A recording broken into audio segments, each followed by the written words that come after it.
ইতিহাসের বিখ্যাত বৈজ্ঞানিক দ্বন্দ্ব পর্ব ১। স্নায়ুযুদ্ধ, দ্বন্দ্ব, বিবাদ, প্রতিহিংসা এই শব্দগুলো আর যাই হোক বিজ্ঞানের মতো মননশীল বিষয়ের সঙ্গে একদমই যায় না। সবচেয়ে বুদ্ধিমান আর জ্ঞানীদের আসরে এমন আচরণ মেনে নেওয়া কঠিন, কিন্তু সবশেষে তারাও তো মানুষ। তাই মানব প্রবৃত্তির বশবর্তী বিজ্ঞানীদের মাঝেও রয়েছে তীক্ষ্ণ লড়াইয়ের ইতিহাস। ইতিহাসের এমনই কিছু বিখ্যাত বৈজ্ঞানিক দ্বন্দ্বের কথা ফ্যাক্টোলজিক সেগমেন্টে আজ তুলে ধরবে টিম গপ্পসপ্প। নিকোলা টেসলা বনাম টমাস এডিসনের বৈদ্যুতিক লড়াই। সম্ভবত ইতিহাসের সবচেয়ে জনপ্রিয় ও পরিচিত বৈজ্ঞানিক দ্বন্দ্বটি হল নিকোলা টেসলা ও টমাস এডিসনের মাঝের বৈদ্যুতিক লড়াই। এসি বনাম ডিসি ইলেকট্রিসিটির তৈরত ইতিহাসের খাতায় একটু বড় করেই হয়তো লেখা থাকবে আজীবন। উদ্ভাবক এবং ব্যবসায়ী টমাস আলভা এডিসন ডিসি তথা সমপ্রবাহ উদ্ভাবন করেন। তারই কোম্পানিতে চাকরি করতেন নিকোলা টেসলা। এডিসন যখন ডিরেক্ট কারেন্ট নিয়ে গবেষণা চালাচ্ছিলেন তখন টেসলা অল্টারনেটিভ কারেন্ট বা পরিবর্তী প্রবাহের গবেষণায় বেশ অগ্রগতি করছিলেন। এক পর্যায়ে টেসলা সেই চাকরি ছেড়ে দেন। অধিকতর দূরত্ব ও ক্ষমতার জন্য অল্টারনেটিভ কারেন্ট শক্তির একটি ভালো উৎস হিসেবে কাজ করে। এডিসন বিশ্বাস করতেন যে তার ডিসির হাত ধরে বিদ্যুতায়িত ভবিষ্যতের সূচনা হবে।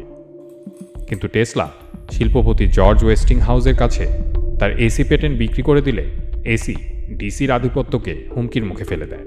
এর ফলে এই বিজ্ঞানের ইতিহাসের সবচেয়ে জনপ্রিয় দ্বন্দ্বের উৎপত্তি হয়।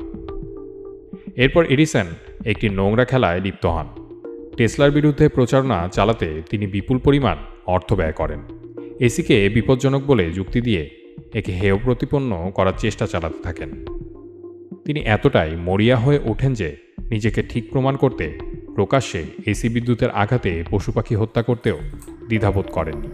তার এমন নেতিবাচক পদক্ষেপের ফলে টেসলা ভালো বিনিয়োগকারী পাননি। অনেকে এটিও মনে করেন তিনি নোবেল পুরস্কার পাননি এডিসনের জন্য। চার্লস ডারউইন বনাম রিচার্ড ওয়েন বিবর্তন তত্ত্ব দ্বন্দ্ব। বিবর্তন তত্ত্বের জনক হিসেবে বিশ্বজুড়ে স্বীকৃত চার্লস ডারউইন। তবে এটি বিশ্বাস করা হয়ে থাকে যে এই জনপ্রিয় জীববিজ্ঞানী বিবর্তন ধারার একমাত্র প্রবর্তক নন, তিনি সম্ভবত এই ধারণার সহ উদ্ভাবক ছিলেন। যে সময় ডারউইন প্রজাতির উৎপত্তি অনুসন্ধানে কাজ করছিলেন, রিচার্ড ওয়েন নামে একজন বিজ্ঞানী অনুরূপ ধারণা নিয়েই গবেষণা চালাচ্ছিলেন। কেউ কেউ ওয়েনকেই তত্ত্বটি প্রথম অনুধাবনের জন্য কৃতিত্ব দিয়ে থাকেন। ব্রিটিশ মিউজিয়ামের প্রাকৃতিক ইতিহাস সংগ্রহের প্রধান ওয়েনের সাথে ডারউইন এ নিয়ে আলাপ আলোচনা করতেন। দুজন একই সময় একই মতবাদ নিয়ে কাজ করায় বিভিন্ন সিদ্ধান্ত ভাগ করে নিতেন। ডারউইন ওয়েনের আগেই তত্ত্বটি নিয়ে গবেষণাপত্র প্রকাশ করেন, তবে তিনি ওয়েনকে এই ধারণার অবদানের জন্য কোনো কৃতিত্ব দেননি। ব্যাপারটি ওয়েনকে ক্ষুব্ধ করে তোলে। এরপর এই দুই বিজ্ঞানী যা করেন তা মূলত অপেশাদারী আচরণ বললেও কম বলা চলে। দুইজনের মধ্যে রীতিমতো সাপ্তাহিকভাবে কাদা ছোড়াছুড়ির প্রতিযোগিতা চলতে থাকে। এর মধ্যে ছিল সংবাদপত্রে একে অপরকে হেয় প্রতিপন্ন করে কলাম লেখা এবং অযৌক্তিক ব্যঙ্গ কার্টুন প্রকাশ। রেডিওতে অপমানজনক মন্তব্য করা সহ মোটামুটি সকল হীন প্রচেষ্টা। ওয়েন শুধু ডারউইনকে অপবাদী দেননি, উল্টো প্রতিশোধের স্পৃহায় বিবর্তন তত্ত্বকেই অস্বীকার করে বসেন। একসময় যে তত্ত্ব সৃষ্টিতে তিনি নিজেই অবদান রেখেছিলেন।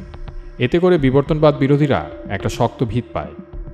ডারউইনের প্রতি তার মিথ্যা প্রমাণাদি এখনও বিবর্তনবাদ বিরোধী চিন্তাধারার মেরুদণ্ড হিসেবে কাজ করে। আর এই সব কিছুর ফলে ওয়েন তার নিজের খ্যাতি নষ্ট করেন এবং বিতর্কিত ব্যক্তিতে পরিণত হন। ওথনিয়েল চার্লস মার্শ বনাম এডওয়ার্ড ড্রিঙ্কার কোপের অস্থিযুদ্ধ। ওথনিয়েল এবং এডওয়ার্ডের বৈরিতা নিয়ে বাংলা চলচ্চিত্র হলে তার যথাযথ শিরোনাম হতো বন্ধু যখন শত্রু। বিজ্ঞানের শাখায় বিনোদন দেখে মুচকি হেসে নিলেও ঘটনাটা কিন্তু বেশ গম্ভীর। এই দুই জীবাশ্মবিদ একসময় খুব ভালো বন্ধুই ছিলেন। 1868 সাল নাগাদ সব কিছুই ঠিকঠাক চলছিল। দ্বন্দ্ব শুরু হয় যখন কোপ মার্শকে তার জীবাশ্ম খনি পরিদর্শন করার আমন্ত্রণ জানান। আতিথেয়তা দেখাতে যেয়ে তিনি কি ভুলেও ভেবেছিলেন যে খাল কেটে কুমির আনছেন? সে সময় মার্শ খনি শ্রমিকদের সাথে একটি গোপন চুক্তি করেন যাতে তারা এখান থেকে তার কাছ থেকে ইয়েলে জীবাশ্ম নমুনা পাঠাতে পারে। এরপর যা ঘটে তা খুবই লজ্জাজনক।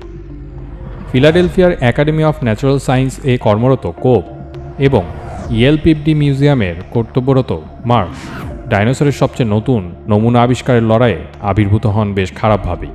এই অস্থিযুদ্ধে গবেষণাপত্র আর জীবাশ্ম সংগ্রহের দৌড়ে একে অন্যের খনিতে গুপ্তচর প্রেরণ থেকে শুরু করে দুই পক্ষের ক্রুদের মাঝে তুমুল বাগবিতণ্ডা এসব উদ্ভাবনী ঘটনার মূল আনন্দকে বরং ম্লানি করেছে বারবার।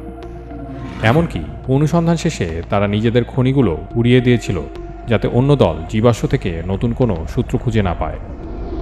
শুধু কি তাই, একে অন্যকে ছাপিয়ে যাওয়ার এই প্রতিদ্বন্দ্বিতায় বেশি সংখ্যক ফসিল নিজের খাতায় টুকে রাখতে একই নমুনার নাম বারবার পরিবর্তন করে নতুন নতুন আবিষ্কারের দাবি করতে শুরু করেন তারা, যার ফলে তারা ইউনিপ্যাথেরিয়ামের একই জীবাশ্মটি প্রায় 20 বার আবিষ্কার করেন।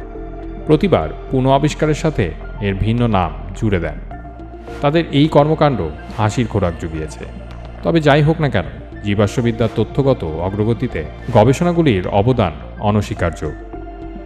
বিজ্ঞানীদের দ্বন্দ্ব দেখে আপনারা নিশ্চয়ই মনে মনে হাসছেন। তথ্যের মাধ্যমে আপনাদের আনন্দ দেয় আমাদের উদ্দেশ্য। তাই পরবর্তী পর্বেও সুনামধন্য বিজ্ঞানীদের এমন কীর্তিকলাপের এক ঝলক দিতে হাজির হয়ে যাব আপনাদের দোরগোড়ায়। সঙ্গেই থাকবেন।